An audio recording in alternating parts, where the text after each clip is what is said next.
can I just say, now that I know the basis on which these invitations are issued, I hope not to be on your podcast again for a very, very long time indeed.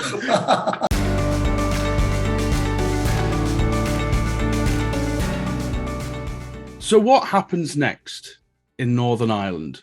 Today on the Lib Dem Podcast, we're going to try and figure out exactly where this chess game is headed, where it is right now, and what the future will look like for both Northern Ireland, Britain, and maybe even Europe. Together, we have a fantastic panel. My name is John Potter. I am the leader of the Preston Liberal Democrats, and I produce the Lib Dem Podcast. So one tiny bit of housekeeping from me is make sure you subscribe and like and comment on anything you hear today, because no doubt we are going to get lots of interesting opinions on a particularly topical issue. On our panel, we have the fantastic, joining us again is the fantastic MP for Shetland and Orkney. Now, I haven't had him back for a few years because I was determined I wouldn't get him back until England beat Scotland at rugby. It's just taken far longer than I thought to actually achieve. But we have the wonderful Alistair Carmichael, who is the Lib Dem spokesman for Northern Ireland. Welcome, Alistair. Thank you very much, John. Now I feel less slated than I did from my long absence from the podcast. Our next panellist is Ian Marshall. He was the president of the Ulster Farmers Union, a former member of the Irish Senate, and now a member of the Ulster Unionist Party, and stood in West Tyrone in the elections just gone. So welcome to the podcast, Ian. Thanks, John. Lovely to be here. Nice to join you. And joining us from the Alliance Party is Danny Donnelly. Firstly, Danny, congratulations. You were obviously elected in East Antrim along with one of your colleagues. So many congratulations and welcome to the pod.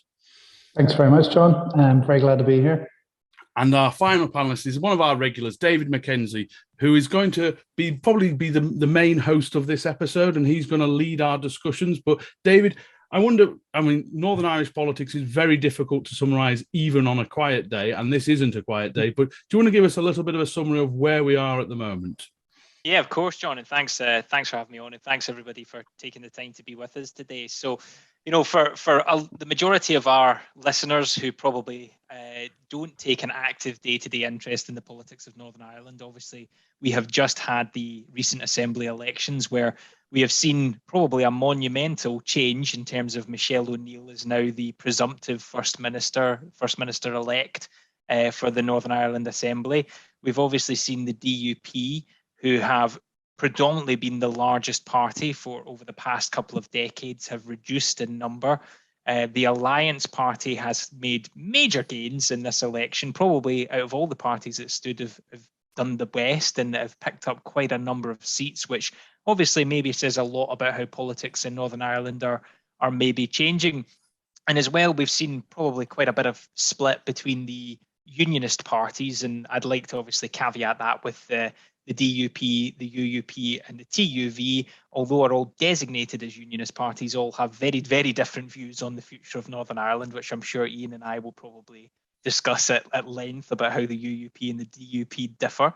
But that's really where we are. It's a big change. Obviously, Jeffrey Donaldson has announced he will not be looking to form any type of executive until the current British government deals with the Northern Ireland Protocol. And makes the changes that they see need to happen to, as the DUP view it, secure Northern Ireland's position within the United Kingdom, which does cause problems. And it does leave many, many people in Northern Ireland in a very precarious position. We are all across these islands dealing with real problems in terms of the cost of living crisis, and not having a functioning executive makes it much, much harder to deal with that. So I'm delighted to obviously have all the panel with me. But first of all, Ian, you stood in this recent election for the Ulster Unionist Party. And I think, as John mentioned, obviously, we're formerly a member of the Irish Seanad as the first independent unionist senator.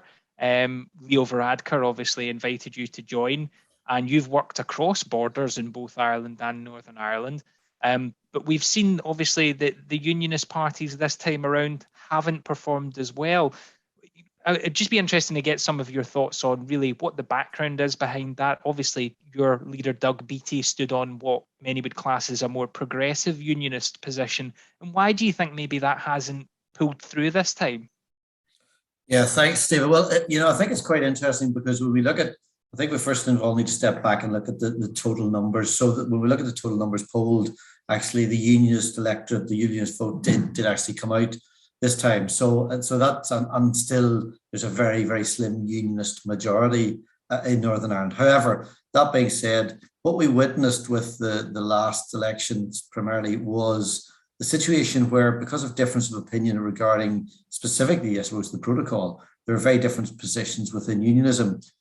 The Ulster Unionist Party position obviously has been one of, look, this is not what we asked for. It's not of our making. It's something that actually creates problems internally within the UK. And as a consequence, it needs to be dealt with. It needs to be dealt with through politics. There's a political solution for this political problem. We need to look at finding a negotiation that works between the UK and the EU to negotiate away the difficulties and the problems. Because what we need to remember here is, I listen to some people who say that for them the protocol, shouldn't present any issues. But fundamentally, what I try to say to people, look, if we take the protocol in its current form, which is effectively the Irish Sea border, and transpose that onto the island of Ireland on the land border, would that be acceptable? And the truth is, no, it wouldn't. So that being said, what it says to me is that there's two aspects. There's the practicalities of it and the perception of it. The practicalities are telling me that some businesses are okay and some businesses are seriously disadvantaged. So we need to deal with that. And the perception, and for lots of unionist people, is once you start building infrastructure and have trade disruption or interruption within your own country, then that presents problems for their identity. So I think that's been our position. The Democratic Unionist Party position has been that the protocol must be scrapped. It must go in its entirety. And we've always taken the position that, look, this is a consequence of Brexit. We need to find solutions to deal with this. And I suppose therein lies the fundamental difference between ourselves and the Democratic Unionist Party. Thank you, Ian. And I'm just going to bring in Danny here now as well. Danny, obviously, the other big thing that came out was the great performance for the Alliance Party at this election, and major gains, including yourself, obviously, getting elected to the Assembly. Do you think that says there is a major shift in terms of the politics of Northern Ireland? Are more people now, and for anyone who isn't aware, obviously the Alliance Party does not designate themselves as either a Republican or Unionist. They are other. Do you think people now are starting to look for solutions outside of those true traditional bases? Yes, and absolutely. That's what we heard going around the doors. Partially, there was a lot of people who are very disillusioned with politics, and they see it as a failure of delivery again and again and again. And that's why, there is a swing. Certainly there's an uptake in our vote because of that. And there's an uptake generally because, people are moving towards more progressive politics here in Northern Ireland. Certainly that's the impression I got going around the doors in my constituency. My constituency, East Antrim, would be a fairly traditionally unionist dominated constituency. So having two Alliance MLAs elected there last week was a historic first for us. It was a big step forward. So we were delighted to get two Alliance MLAs over the line. And I think there is a groundswell that is shifting Northern Ireland politics, particularly we found with young people. We find a lot more young people coming out and supporting us and asking to help the campaign. So, I think there is a change, and there's an appetite for change there as well. Thank you, Danny. And Alistair, just want to bring you in here because obviously Ian has mentioned about the protocol, and is the big sort of elephant in the room here the fact that Brexit has ultimately caused issues for peace and stability in Northern Ireland, and the ability for people in Northern Ireland to effectively view themselves as Northern Irish and British, or Northern Irish and Irish, and what will be potentially the political solutions that we'll have to look at from a Westminster perspective to solve this? Yeah, look, Ian has used the word, and you've just touched on it there as well, David, identity. Now, for so many of us on this side of the Irish Sea, politics is still about ideology. It's about ideas. That's why we are a liberal party, because we are a party that is founded on liberal ideas.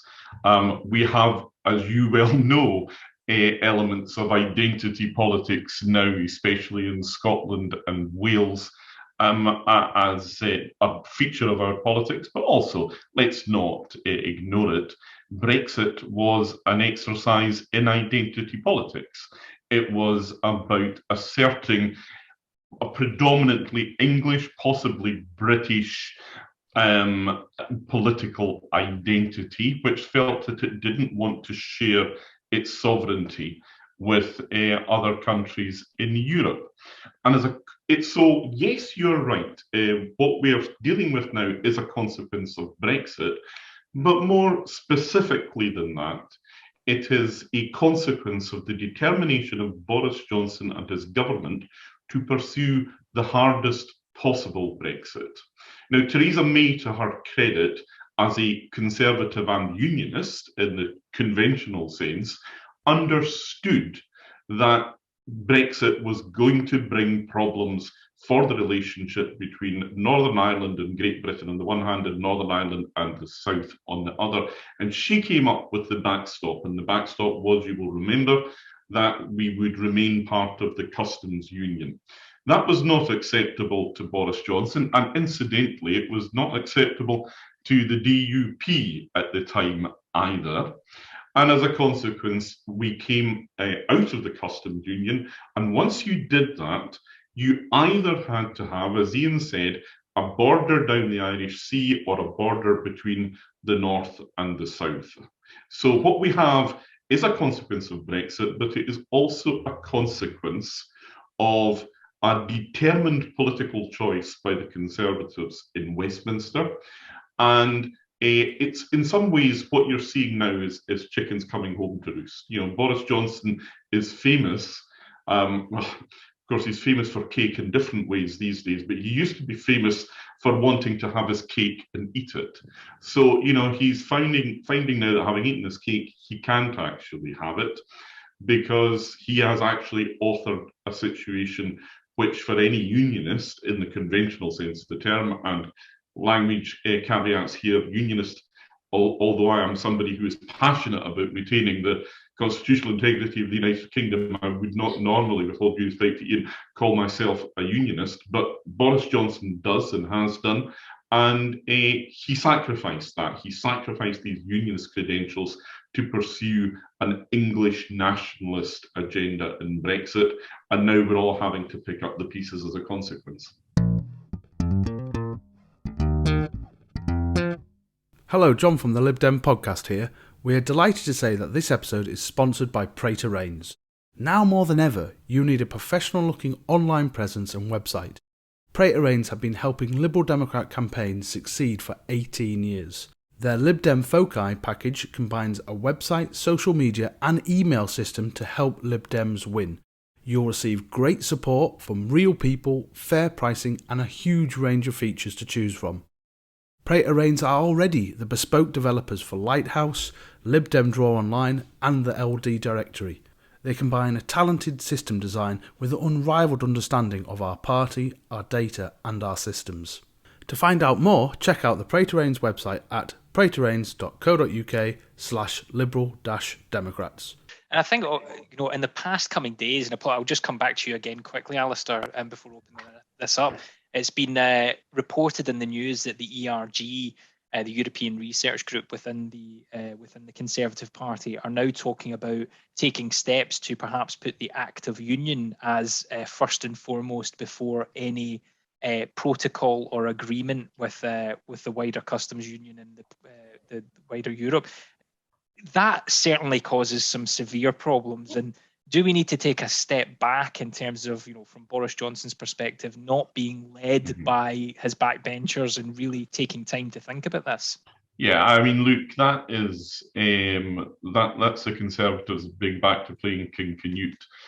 All the historical caveats again attached to that, because we know the truth of that story. But, you know, they seem to think that you can pass an act of parliament to declare that something will be the case, when in fact it manifestly is not sustainable in a modern political context.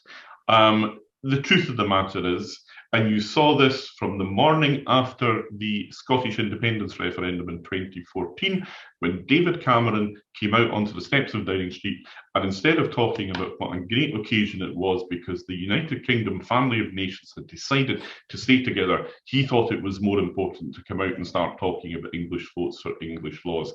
You know, this carelessness and the complacency within the Conservative Party about the constitutional integrity of the United Kingdom has been coming for years.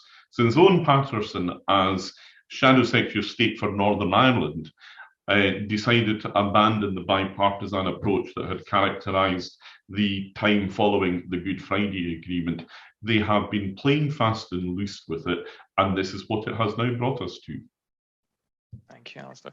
Ian, I want to bring you in here quickly because we've obviously talked now about the inability without Jeffrey Donaldson and the DUP, obviously perhaps not even voting for a speaker on Friday to get the Assembly up and running and functioning. But you know, I'm interested to see Doug Beattie's obviously been on the likes of the Stephen Nolan show and been asked about, you know, would he be willing to form an executive with a Sinn Féin First Minister? Do you think it is right that we obviously move towards getting a functioning executive within Northern Ireland up and running as soon as possible? Or do you think there's issues that really need to be tackled first of all before we get to that point? I actually personally think that we need a functioning executive. We need those people that were elected last week to be in there and doing the job that they were ultimately elected for. And that's interesting because no one stood on a ticket not to take seats. No one stood on a ticket to collapse government for 24 weeks, for 12 months, whatever. So I think there's a responsibility. We're facing right across the UK, we're facing the worst cost of living crisis we've had in a long time. We're facing a crisis in Ukraine that looks at the moment that is set to run a while. So we're looking at escalating problems internally within the UK. We all, and everyone who's in elected public office, has a responsibility to serve those people who elected them. So I think that we have a responsibility to get back in there, everyone. And I think that's what Doug would be saying at the moment today. What are your thoughts on that, Danny? I would agree absolutely with Ian. I think his points are very well made there. We do have a responsibility. We have a massive responsibility to the people of Northern Ireland. There are huge issues that were raised on the doorsteps. And certainly, as I mentioned before, my constituency would be quite traditionally a unionist-dominated area. I went round the doors for months, canvassing people right across Larne, Carrick, Fergus, Jordanstown to Cushendon. You know, we hit thousands of doors. We talked to thousands of people, as many as we could, and the protocol barely came up on the doorsteps. Now, I'm not just saying that literally is the case. The main issues that came up, health came up number one. The state of the Northern Ireland Health Service is absolutely impacting negatively on a lot of people's lives in Northern Ireland. Today, we've seen there was a statement from a couple of healthcare organisations representing doctors and nurses in Northern Ireland saying that we need an executive to get back up and running to tackle the problems that are in the health sector. And they're absolutely right. These are having real impacts on people's lives. And as Ian said, you know, we have a responsibility to get in there. Nobody stood on a ticket of not delivering. And we should be getting in there and tackling the issues that people raised with us. That's what we're there to do. Mm-hmm. Danny, just to come back in, I wanted to ask you, and maybe, you know, I'm not supporting this when I ask it, but playing devil's advocate and just asking the question is, does Jeffrey Donaldson have a position to stand on his basis that in the past Sinn Féin has dissolved the Northern Irish Executive on positions of things that have not been delivered in their favour? Does that give him something of a leg to stand on when it comes to this position? Personally, I don't think either of them should ever do it. You know, I think when you get elected to government, you have a responsibility to serve and a responsibility to deliver. If you don't want to be there, leave. You know, and that's it. And let the other people who remain get on with the job. And there are a majority of MLAs in Stormont who do want to get on with the job. You know, and we shouldn't be beholden to one party who wants to walk out and leave the whole thing in paralysis. You know, it really is. It would be a disaster for Northern Ireland, given the election that we've had, the amount of problems that are on the table that have been highlighted again and again, particularly the health service. I'm a nurse myself. You know, I come from a nursing background. I know there are serious problems within the health service. We need to get in there to tackle them. And, you know, even setting a budget, you know, as Robin Swan has pointed out, he needs, the health minister needs to be able to get in there to set a budget, to set a long-term budget, so we can make plans to start turning it around. We can't do any of that if there's no assembly, and that really is highly irresponsible of anybody who thinks that's a good idea. So is it the structures, I'm interested from the panel's point of view, is it the very structures of how governance is happening in Northern Ireland that now need to be fixed? Because from the outside looking in, it does feel like the DUP is saying, well, we'll only accept a democratic result as long as we're the winners in it, which it can't function going forward. So how do we get rid of that structure so actually we can move forward? So other parties that do come up, like the Alliance has this time, can have a fair crack at it. Because I think Naomi Long said, we can't be beholden to people that then don't want to take part in the process. I think just very quickly to interject there as well, John, just for some of our listeners who might not be aware as well, I'm sure, Danny, you know this fully, is that with the power sharing agreement within Northern Ireland, it does function on the basis of having both Republican and Unionists in coalition together in power sharing agreement, which does mean even if the Alliance was the largest party, they would not be in a position to take on either the First Minister or potentially even the Deputy First Minister. So, are these things that as politics changes, we're probably going to have to look at the structure of the Assembly? It would just be interesting to get the panel's thoughts on that. I think the history matters here. And remember the reasons why the Assembly and the Executive were set up in the way that they were. And remember how things were before the Good Friday Agreement and before the peace process that had started leading up to that. And the truth of the matter is that where you have, as you've had in the past, an election where everybody is in government and there is no opposition, then frankly, it's not normal politics. I don't think that the institutions being constituted in the way that they have been was ever intended to be permanent. It was intended to be there as an arrangement which would give us a measure of stability until you could move towards a more normalised politics. And the truth of the matter is that we haven't really. Now, we're still 20 plus years down the line functioning in that same somewhat artificial way. And having said that, though, it's still better than what we had beforehand.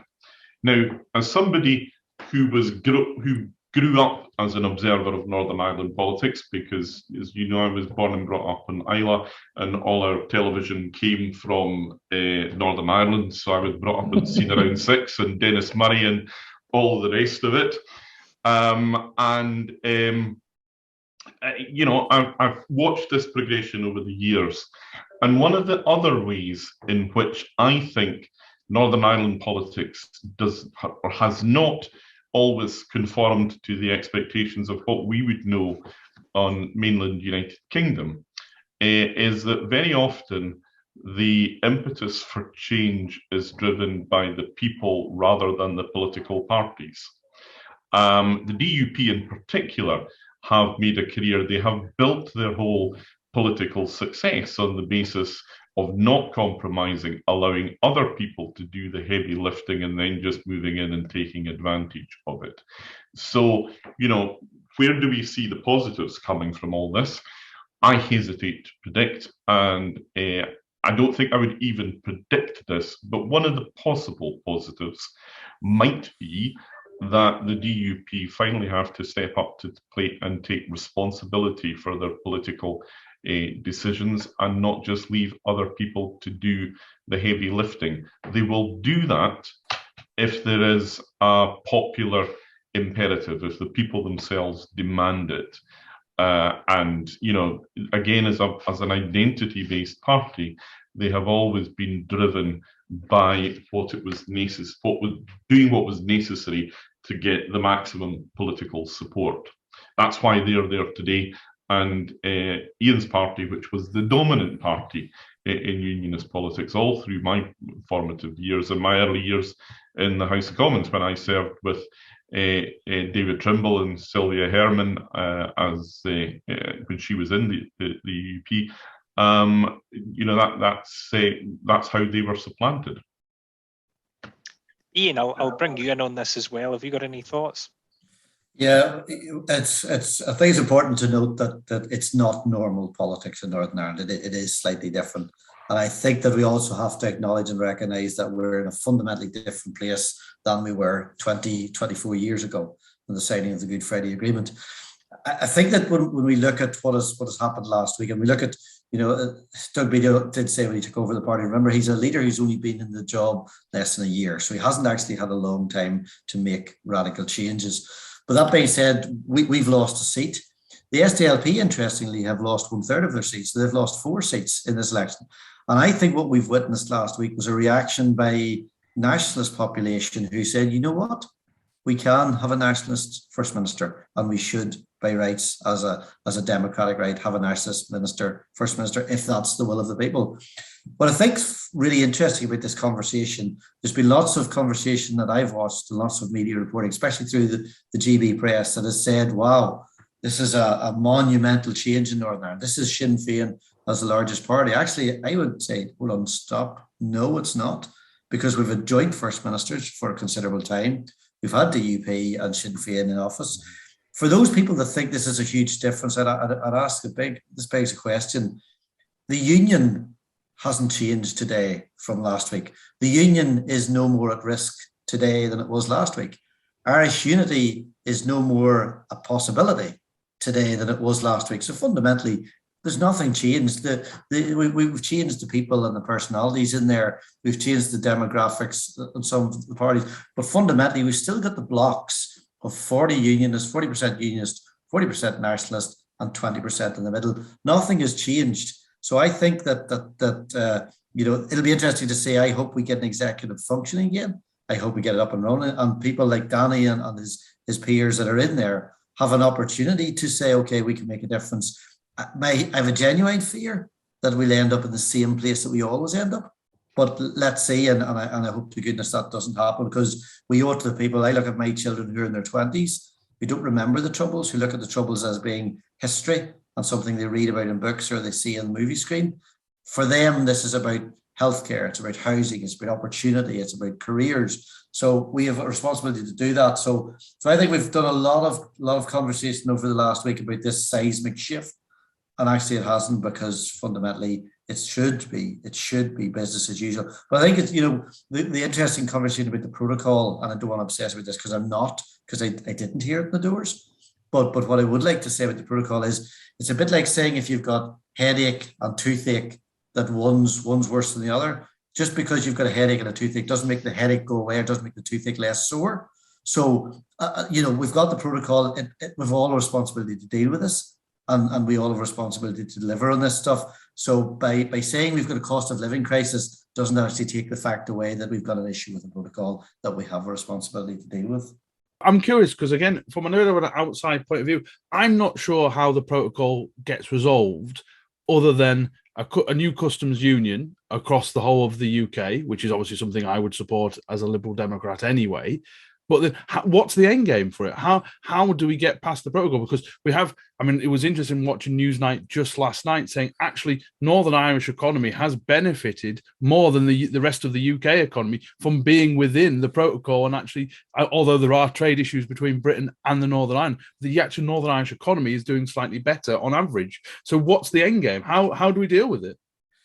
Yep, I personally think there are solutions to our problems, but what you've got to remember with the protocol is that if the perception is that it threatens someone's identity, then we have a responsibility to deal with that. Look, if you were travelling between counties in GB, and I'll give you an example. My daughter wanted to come home from West Sussex and bring her dog home to Northern Ireland to the farm. It was going to cost her £140 to pay a veterinary certificate to bring a dog home from a farm to a farm within our own country. So if you were faced with those sort of things, yes, those would certainly threaten you. I think that what's been demonstrated, because I think this conversation has actually changed in the last 3 months as a consequence of the Ukraine crisis. Because what we've witnessed the movement of people, of goods, of services, of animals across the continent of Europe. We've had to park temporarily some of the restrictions that we've seen there. And yet we're still faced with this bizarre situation that things like a bottle of olive oil coming into Northern Ireland may have a wrong label and therefore can't come into the province. I think it's about the proportionality of the restrictions. Northern Ireland, or the island of Ireland for that matter, in the big area of concern around SPS regulations, the sanitary and the phytosanitary regulations, is no threat to the European internal market. Food, anyone who knows, who works in the food industry or agriculture, knows it's about large volume and slim margin. So there's not an opportunity to make huge profits by taking food from GB into Northern Ireland and forward into the Republic and then into Europe. So I think it's about proportionality of some of the restrictions and the genuine threat to integrity of that internal market, because all of those things that are potentially a threat are already highly regulated. So pharmaceuticals are highly regulated, medicines are highly regulated. And even if we look at the food industry, our supermarkets know from a product is manufactured, where it's retailed, who purchases it. So if we had a system or a mechanism that says, okay, we can identify everything that comes into Northern Ireland, there should be no restrictions, everything that's at risk of travelling further, let's look at some of the solutions to deal with those issues. So I think it's perfectly achievable that there's a political solution. I think we need will on all sides to find those solutions. I think that's absolutely right. Look, Brexit is a ridiculous situation, and ridiculous situations breed ridiculous situations, and that's what we are now having to deal with here. It does require a bit of goodwill to negotiate something that's better than what we have. And, look, I've seen this since the 1st of January last year, when my constituents suddenly found that the fish they caught they couldn't export to mainland Europe anymore. And it was just because of the bureaucracy and the massive amounts of red tape that the whole thing got caught up with. And it still produces these moments from time to time, genuinely, when there is that lack of goodwill. So, whatever we end up with, I suspect will probably look much like us being in the customs union, but we cannot ever apparently say that, because it becomes some article of faith for this conservative English nationalist movement that we can't be part of a customs union. We just can't have our cake and eat it, and maybe that's why this is an important moment, because it's a realization, it's a point where you can no longer deny that a political gravity and legal gravity actually works. It still exists. Thank you, Alistair. Danny, do you have any thoughts in terms of what do you see as the route forward here? Hello. Sorry, I dropped out for a minute or two there, so I hope I'm not stepping over anything or repeating anything that anybody says. I did want to pick up on something Ian said just about that there hasn't been a massive sea change in Northern Ireland politics, because the Sinn Féin vote hasn't changed, and in fact, First Minister and Deputy First Minister are equal positions. One cannot exist without the other, and in that he's right. There has been a change in that the middle ground has grown. That definitely is, very, very evident. But certainly his point about the joint First Ministers are right. There has been effectively a Sinn Féin First Minister, because there has been a Sinn Féin Deputy First Minister for the last 20 odd years. I think it's entirely democratic that results of elections are respected, so that if Sinn Féin do become the biggest party, that their mandate is respected enough so that they are able to take on the First Minister role when their voters have elected them to be in that position to be so. Sorry, and just your question was more about the protocol. Certainly the protocol is, as I said, it rarely came up on the doorstep. It does not really affect most people's lives in Northern Ireland. Certainly if you're a trader and you're trying to bring something in from GB, there's bureaucracy, burdensome bureaucracy. The other side of the protocol, of course, is that there are massive opportunities there. I don't think they're discussed enough, particularly for manufacturers. It becomes very attractive for manufacturers who want free, easy access to the European single market and to GB market. The only place on earth that has that. That's a massive attraction. I think we could exploit that situation to our benefit. Our economy can benefit from that and thrive from that. Certainly, we can address the checks coming in from GB on the other side as well, by building a relationship, by trying to minimise those down as much as possible. certainly a lot of the things that come into Northern Ireland stay in Northern Ireland and don't move in any further. We know that. They're for sale in Northern Ireland, and that's it. That's where they stop.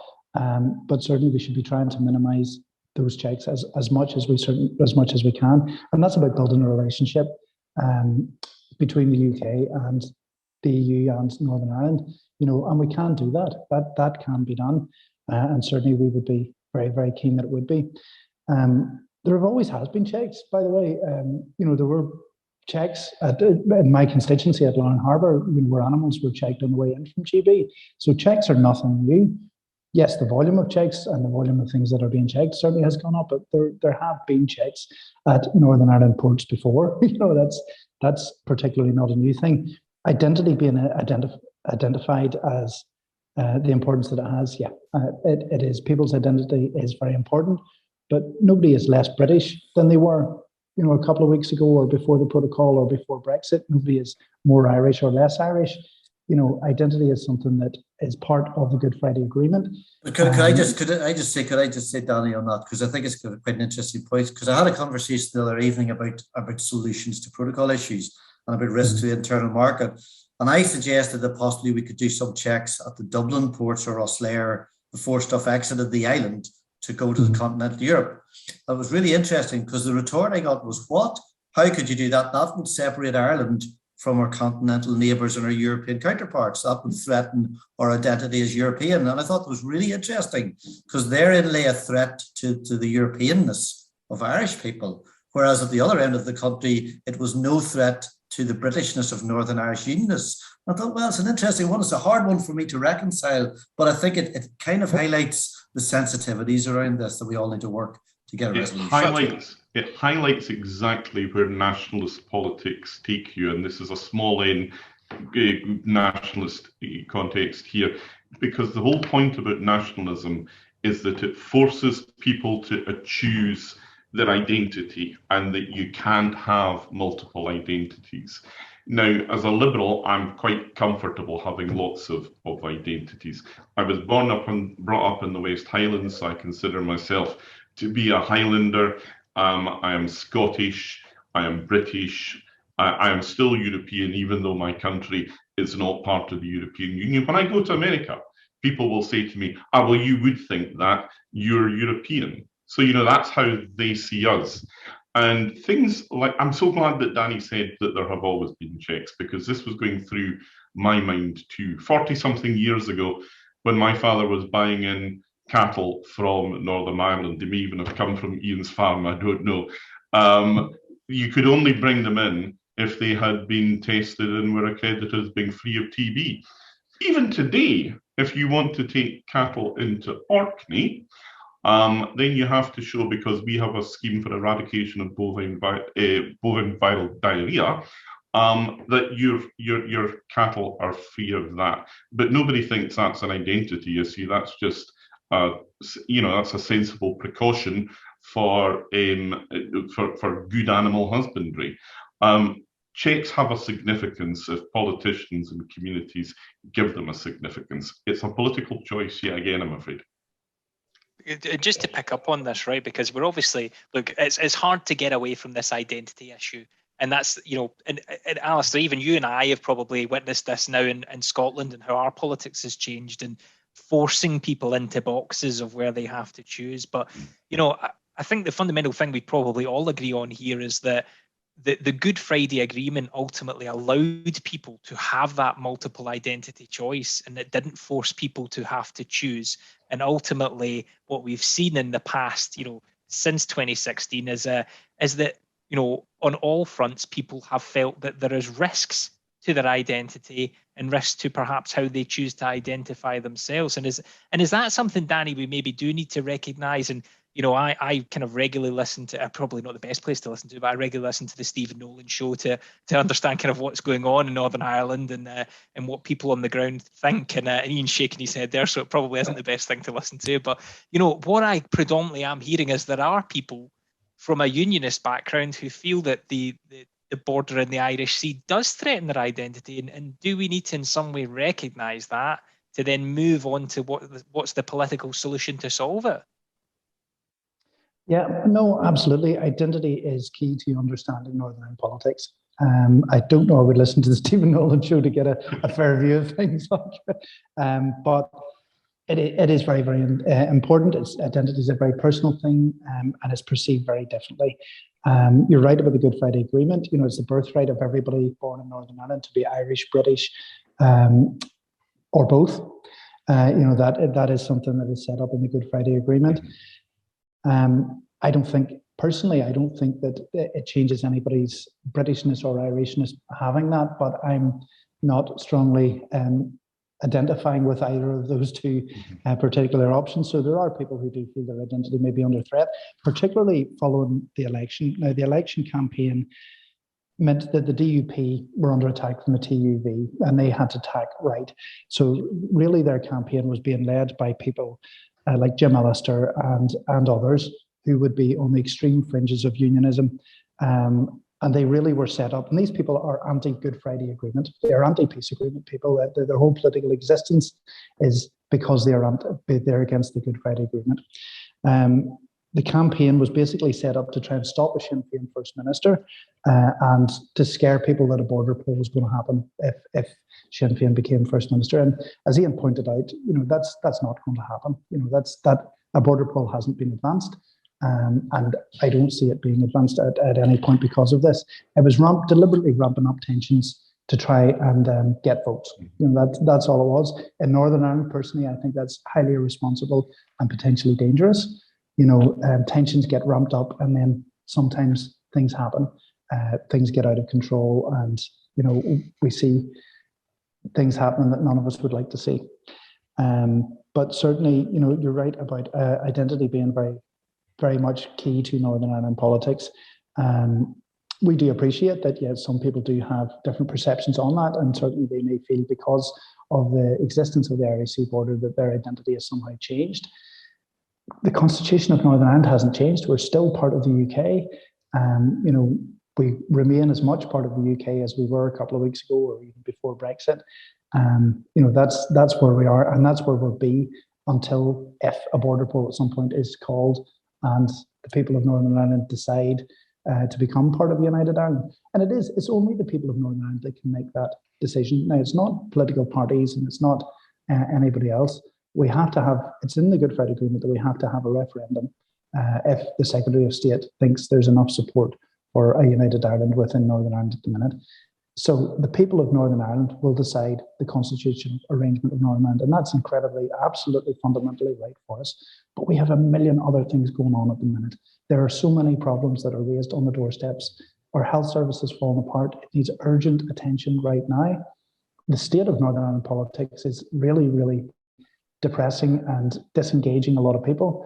You know, that's something that we should be very concerned about as politicians. We want people to see our politics as something that's positive and doing good and worth engaging in and trustworthy.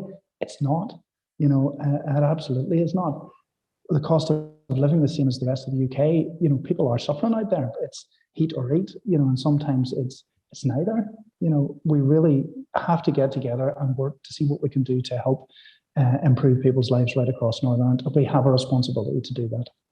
Yeah, and I just I'm going to just bring Ian in a second here, Ian, because obviously, you know, for anyone who isn't aware of your background, and John talked about this, you obviously served for a term within the Irish Seanad, which is the Senate, the second house of the Irish parliamentary system, on the agricultural panel.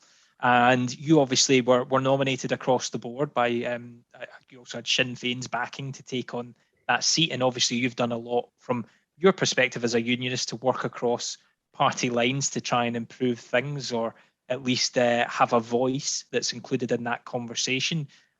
You've worked with Mary Lou McDonald in the past, and in fact have probably taken some stick from your own people for doing that. But do you think, obviously, there is an opportunity to build now on this, to work across party lines to, as Danny says, tackle some of these big issues that are coming up that really affect people's day-to-day lives? And obviously, you know, we talked about identity, but I think Doug Beattie's gone on record as saying that, you know, he sees himself as an Irishman, a British person. He's got multiple identities. And do you think that's how we move ahead within Northern Ireland is that for people like yourselves who are willing to break down those barriers, we can come up with solutions to change people's lives for the better. Yeah, I do, and it's interesting because I share Doug's sentiments. Look, I'm British, I'm Irish, I have 2 passports. I'm Northern Irish. I'm immensely proud of all that, and there's no confliction with any of those identities for me. What was interesting for me in the Seanad for those 3 years was that there was a serious lack of understanding between North and South, between Belfast and Dublin. We have two parts of an island that effectively were existing very much in bubbles in isolation.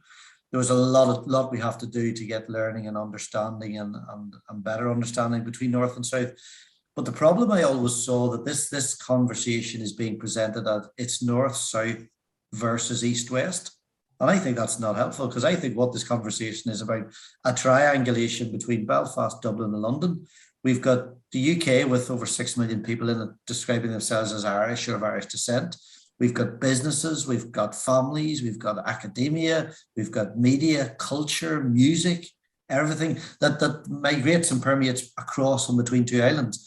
But we always seem to get into this political conversation. You have to make a call. Is it North-South or is it East-West? And I don't think that's helpful. So when we look at where the politics is going, for me, the thing that's been missing out in Northern Irish politics is one word: it's respect. And it's respect for difference. And look, I joked with Mary Lou McDonald, I joked with Michelle O'Neill that she said, when they supported me, she said, Ian, we accept we're never going to turn you into a Republican.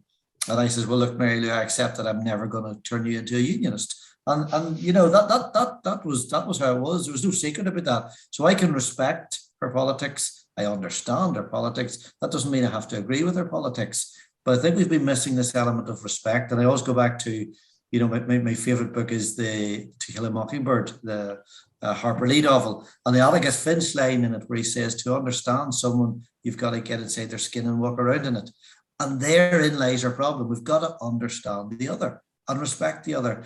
And it's quite interesting because when I listen to the conversations about the opportunities that the Brexit conversation is presented and that the protocol present, I heard a businessman the other day say something which I thought was really, really smart, because he said, everyone's told me that I'm going to get jam on both sides of my bread.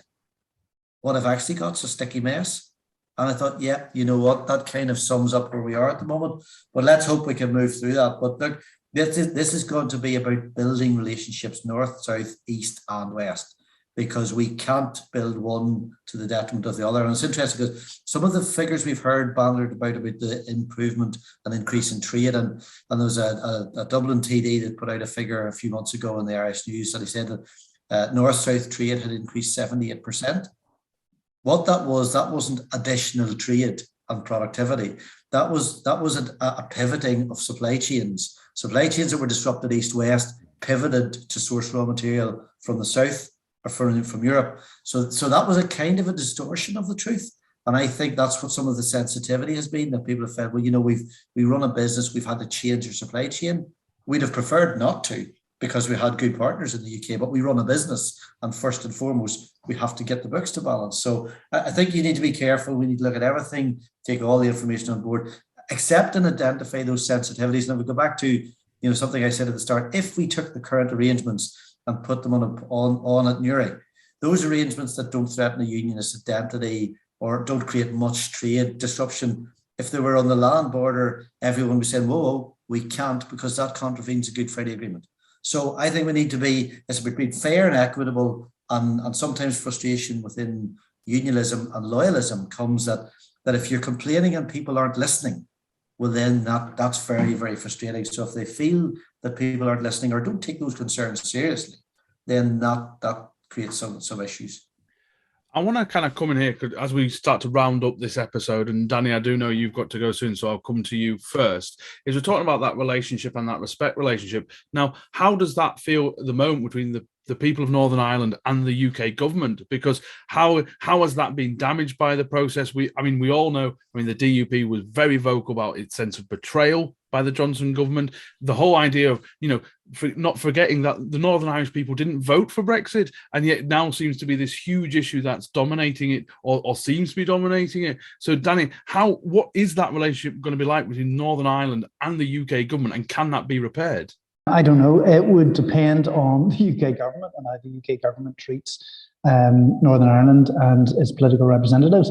Certainly, I think the DUP were treated abysmally by Boris Johnson, and again and again he's thrown them under the bus. But he seems to do this to everybody, so I wouldn't take it personally.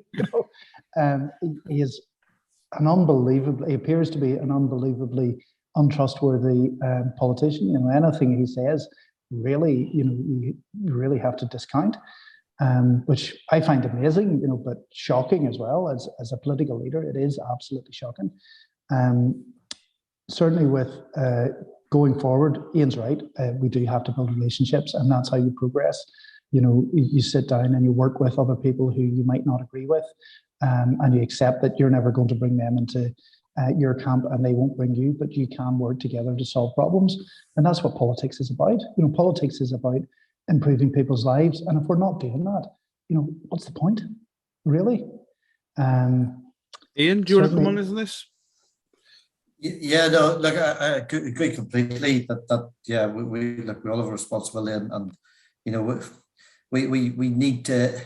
I think what you learn very quickly in politics, and look, Alistair can bear testament, as everyone on the call can, is that once you get outside the glare of the cameras and the public and the press and media, actually we've lots of really good people who are in politics for the right reasons. And I think sometimes the public perception is very often skewed and distorted about why people get into politics or what they actually do when they're in politics. So what I see in Northern Ireland, and Danny bear testament to this, is there's a heck of a lot of really good people who actually get in behind the doors in Parliament buildings and they work together for the greater good.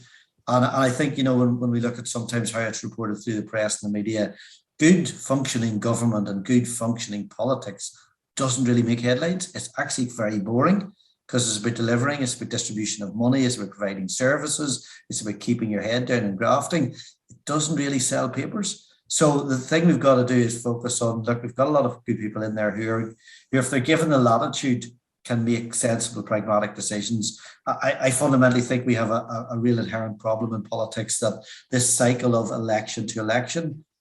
I work in an industry and a business where when you run a farm business, you look at 10, 20, 30-year plans, because that's what you have to do. I think when we look at political cycles from election to election, we get vote winner, vote capture in that period without a consideration of the next 5-year period or the next 10-year period. So I think we've got to look at seriously about how we do government policy. And look, I work in the university, and I've spoken to numbers of people about good evidence-based policy making, and it's quite boring, but actually it's a really important part of good government, because you've got to provide data and evidence that supports politicians to make good decisions. And I think in the Northern Irish context, if we look at that, forget about the media, the press, the spin, the ideology and the hype, get evidence, data and information. We've learned from Brexit that if you mislead people or are economical with the truth, you risk unintended consequences and outcomes you haven't predicted. So I think when we look at everything in the context of Northern Irish politics, we need to look at facts, evidence, information, integrity, and let's get on with it. Alistair, I want to give you the final word on this. And given that you're the Home Affairs spokesman as well, given that 50 more fines have been issued today, there's clearly all sorts of issues happening in Downing Street. And whether you are any closer to any sort of gossip, I mean, my opinion is Boris is probably going to be here to the next general election, but... Gossip, John? Gossip. No, MPs would never think of doing that. Yeah. I'm always going to make one slight comment. I'm not somebody to repeat gossip, so I will say this only once. It'll doubtless all come out in the wash. And I think what is clear is that Partygate still has some way to go. And I think that those Conservatives who have been persuaded to fall in behind Boris Johnson are going to end up looking a bit foolish in the next few weeks. But that could be for a future episode. But actually, Boris Johnson is actually central to an awful lot of what we've discussed in the last hour. Danny's absolutely right. He threw them underneath the bus. But they were dealing with Boris Johnson. So what on earth did they ever expect? It's not like feeling they were dealing with a Nelson Mandela and that here was a man of irreproachable character and history. This is how the man has always been. I remember Hillary Clinton saying, "Fool me once, shame on you. Fool me twice, shame on me." And the truth of the matter is that the DUP were as sold on the idea of a hard Brexit as Boris Johnson was. And in order to achieve that, they ended up with Boris Johnson, as we say, throwing them under the bus. And they now have to deal with the consequences of that. Ian has actually introduced into the conversation the two words that I think are absolutely at the heart of this debate. The first one was identity, and the other one was laterally there. We've touched on it, we've spoken about it, and it was respect.